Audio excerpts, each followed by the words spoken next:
Chapter 3 Escape. The barn was very large. It was very old. It smelled of hay and it smelled of manure. It smelled of the perspiration of tired horses and the wonderful sweet breath of patient cows. It often had a sort of peaceful smell, as though nothing bad could ever happen again in the world. It smelled of grain and of harness dressing and of axle grease and of rubber boots and of new rope. And whenever the cat was given a fish head to eat, the barn would smell of fish. But mostly it smelled of hay, for there was always hay in the great loft up overhead, and there was always hay being pitched down to the cows and the horses and the sheep. The barn was pleasantly warm in the winter when the animals spent most of their time indoors, and it was pleasantly cool in the summer when the big doors stood wide open to the breeze. The barn had stalls on the main floor for the work horses, tie-ups on the main floor for the cows, a sheepfold for the sheep, and a pig pen down below for Wilbur. And it was full of all sorts of things that you find in barns: ladders, grindstones, pitchforks, monkey wrenches, scythes, lawn mowers, snow shovels, axe handles, milk pails, water buckets, empty grain sacks, rusty rat traps.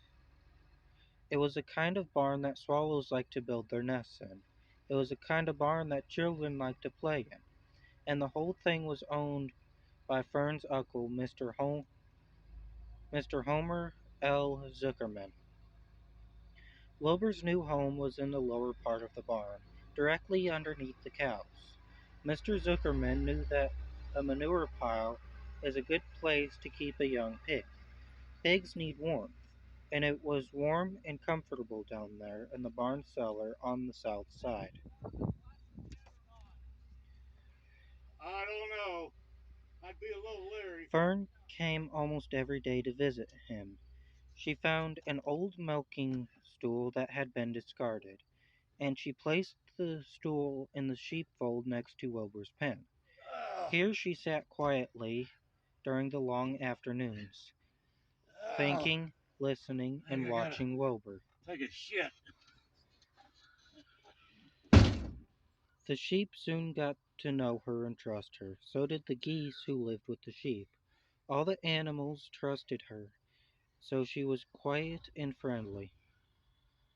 Mr. Zuckerman did not allow her to take Wilbur out, and he did not allow her to get into the pig pen. But he told Fern that she could sit on the stool and watch Wilbur as long as she wanted to. It made her happy just to be near the pig, and it made Wilbur happy to know that she was sitting there right outside his pen. But he never had any fun. No walks, no rides, no swims. One afternoon in June, when Wilbur was almost 2 months old, he wandered out into his small yard outside the barn. Fern had not yet arrived for her usual visit. Wilbur stood in the sun, feeling lonely and bored. "There's never anything to do around here," he thought. He walked slowly to his food trough and sniffed to see if anything had been overlooked at lunch. He found a small strip of potato skin and ate it. His back itched, so he leaned against the fence and rubbed against the boards. When he tired of this, he walked indoors, climbed on top of the manure pile, and sat down. He didn't feel like going to sleep. He didn't feel like digging. He was tired of standing still and tired of laying down. "I'm less than 2 months old, and I'm tired of living," he said. He walked out to the yard again. "When I'm out here, he said, "there's no place to go but in. When I'm indoors, there's no place to go but out in the yard." "That's where you're wrong, my friend," said a voice. Wilbur looked through the fence and saw the goose standing there. "Did You don't have to stay in that dirty little yard," said the goose, who talked rather fast. One of the boards is loose. Push on it. Push, push, push on it. Come out and come on out. What? Said Wilbur. Say it slower. At the risk of repeating myself, said the goose, I suggest that you can come on out. It's wonderful out here. Did you say a board was loose? That I did, said the goose.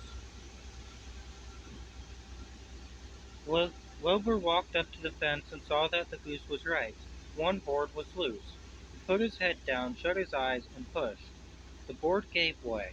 In a minute he had squeezed through the fence and was standing in the long grass outside his yard. The goose chuckled. How does it feel to be free? She asked. I like it, said Wilbur. That is, I guess I like it. Actually, Wilbur felt queer to be outside his fence, with nothing between him and the big world. Where do you think I'd better go? Anywhere you like, said the goose. Go down through the orchard, root up the sod. Go down through the garden, dig up the radishes, root up everything, eat grass, look for corn.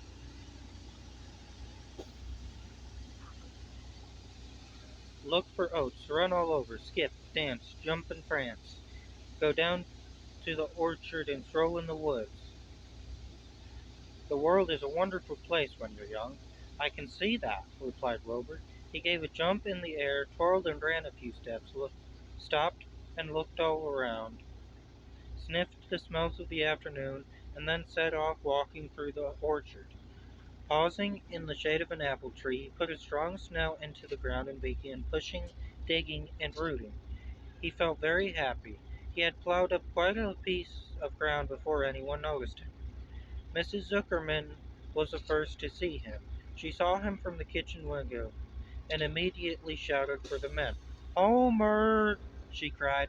Pigs out! Lurvy! Pigs out! Homer! Lurvy! Pigs out! He's down there under that apple tree. Now the trouble starts, thought Wilbur. Now I'll catch it. The goose heard the racket, and she too started hollering. Run, run, run downhill, make for the woods, she shouted to Wilbur. They'll never, never, never catch you in the woods. The cocker spaniel heard the commotion, and he ran out from the barn to join the chase. Mr. Zuckerman heard and came out from the machine shed where he was mending a tool. Lurvy, the hired man, heard the noise and came all the way up from the asparagus patch where he was pulling weeds. Everybody walked toward Wilbur, and Wilbur didn't know what to do. The woods seemed a long way off, and anyway, he had never been down there in the woods, and he wasn't sure he would like it. Get around behind him, Lurvy, said Mr. Zuckerman, and drive him toward the barn. And take it easy, don't rush him. I'll go get a bucket of slops. The news of Wilbur's escape spread rapidly among the animals on the place. Whenever any creature broke loose on Zuckerman's farm, the event was of great interest to the others. The goose shouted to the nearest cow that Wilbur was free. Soon all the cows knew. Then one of the cows told one of the sheep, and soon all the sheep knew. The lambs learned about it from their mothers. The horses in their stalls in the barn pricked up their ears when they heard the goose hollering, and soon the horses had caught on to what was happening. Wilbur's out, they said. Every animal stirred and lifted its head and became excited to know that one of his friends had got free and was no longer penned up or tied fast. Wilbur didn't know what to do or which way to run. He seemed as though everybody was after him. If this is what it's like to be free, he thought, I believe I'd rather be penned up in my own yard. The cocker spaniel was sneaking up on him from one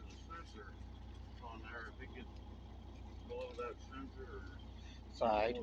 Lurvy, the hired man, was sneaking up on him from the other side. Mrs. Zuckerman stood ready to head him off if he started for the garden, and now Mr. Zuckerman was coming down toward him carrying a pail. This is really awful, thought Wilbur. Why doesn't Fern come? He began to cry. The goose took command and began to give orders. Don't just stand there, Wilbur. Dodge about, cried the goose. Skip around, run toward me, slip in and out, in and out, in and out. Make for the woods, twist and turn. The Cocker Spaniel sprang for Wilbur's hind leg. Wilbur jumped and ran. Lurvy reached out and grabbed. Mrs. Zuckerman screamed at Lurvy. The goose cheered for Wilbur. Wilbur dodged between Lurvy's legs. Lurvy missed. Wilbur and grabbed the spaniel instead. Nicely done, nicely done, cried the goose. Try it again, try it again. Run downhill, suggested the cows. Run toward me, yelled the gander. Run uphill, cried the sheep. Turn and twist, honked the goose. Jump and dance, said the rooster.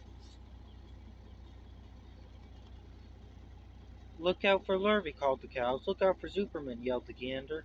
Watch out for the dog, cried the sheep. Listen to me, screamed the goose. Poor Wilbur was dazed and frightened by all this hullabaloo. He didn't like being at the center of all this fuss. He tried to follow the instructions his friends were giving him, but he couldn't run downhill and uphill at the same time. He couldn't turn and twist when he was jumping and dancing. And he was crying so hard he could barely see anything that was happening. After all, Wilbur was a very young pig, not much more than a baby, really. He wished Fern were there to take him in her arms and comfort him. When he looked up and saw Mr. Zuckerman standing quite close, he lifted his to him, holding a pail of warm slops. He felt relieved. He lifted his nose and sniffed. The smell was delicious. Warm milk, potato skins, wheat middlings, Kellogg's Corn Flakes, and a popover left from the Zuckerman's breakfast. Come, pig, said Mr. Zuckerman, tapping the pail. Come, pig. Wilbur took a step toward the pail. No, no, no, said the goose. It's the old pail trick, Wilbur. Don't fall for it. Don't fall for it. He's trying to lure you back into captivity, Ivy. He's appealing to your stomach. Wilbur didn't care. The food smelled appetizing. He took another step toward the pail. Pig, pig, said Mr. Zuckerman in a kind voice, and began walking slowly toward the barnyard, looking all about him innocently as if he didn't know that that a little white pig was following along beside him. You'll be sorry, sorry, sorry, called the goose. Wilbur didn't care. He kept walking toward the pail of slops. You'll miss your freedom, freedom, freedom, honked the goose. And an hour of freedom is worth a barrel of slops. Wilbur didn't care. When Mr. Zuckerman reached the pig pen, he climbed over the fence and poured the slops into the trough.